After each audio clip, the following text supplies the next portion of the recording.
we were really looking at the issue of access to food in West Oakland, looking at the fact there was only one grocery store for 30,000 people and like 36 corner stores that sold all kinds of junk food and liquor and candy and stuff like that, but there was really nowhere to get good food.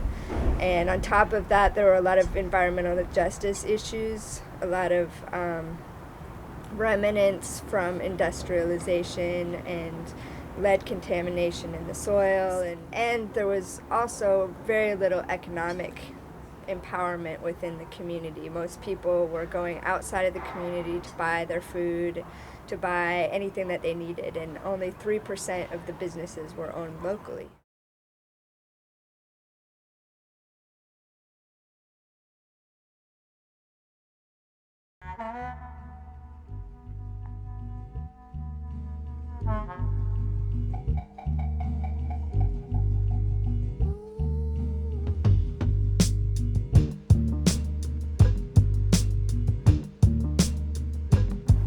Food justice means to me people being able to have control over their own access to food, whether that means growing it or having some sort of influence on the supply of their food, being able to get food that's culturally appropriate for their families, for their community, and basically being able to have an influence and a certain level of control on where their food comes from.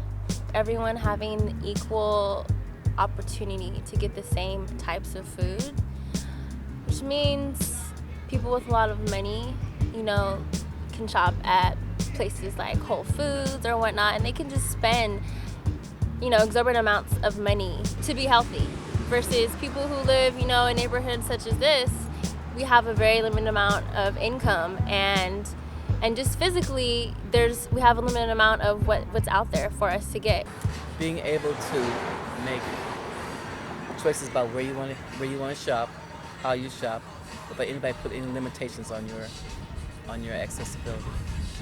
Food justice is like you get to eat organic food the way food. I don't even like the term organic. It's like that's food the way it's supposed to be, for real. Food justice means that everybody has a right to, for me, it means that everybody has a right to have good, nutritious, healthy food. And it's a right which is really not honored in this culture in which we live, in which fast food and agribusiness have really dominated the scene for so long now. Food justice is what we call it.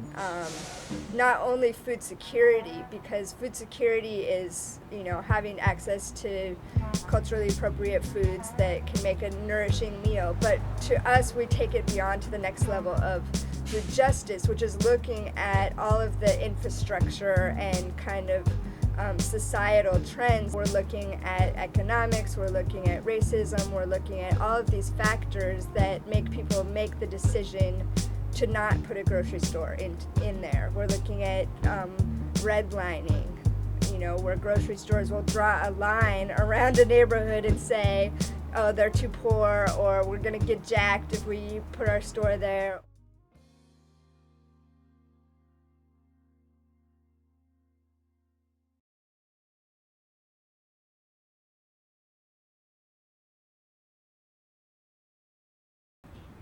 All the black people live right around here, and we all have liquor stores right next door to us. We don't have any nice stores, and I know some grocery stores like Trader Joe's or whatnot, they won't go into a neighborhood or an area that's not meeting a certain amount of income or a certain amount of people who, have like graduated from high school. Food is an environmental justice issue. And I've been saying that for a long time. And the reason I say that is that if you identify what is an environmental justice community, there's certain indicators that you look to. Low income, minority, prevalence, or overburden of industry, overburden of pollution or hazardous materials storage sites, overburden of being near to the port, polluting industry or polluting institutions, and poverty and transportation, limited access to transportation. and limited access to healthy food. I strongly believe that because this is a community of like predominantly minorities, that we don't have the access because we don't have the money, and that's just reality. Like, organic is very expensive, but I feel like because it's expensive, that doesn't mean that we shouldn't have access to it. As big as West Oakland is, vast as it is, there's not a big chain market with healthy foods in walking distance, bus distance, or nothing. That it has 36 liquor stores, well actually 44 liquor stores to over 30,000 residents. And growing up for me, it was like every corner there was a liquor store. And right up the street was McDonald's and KFC, so kind of we grew up more eating in throughout the corner stores.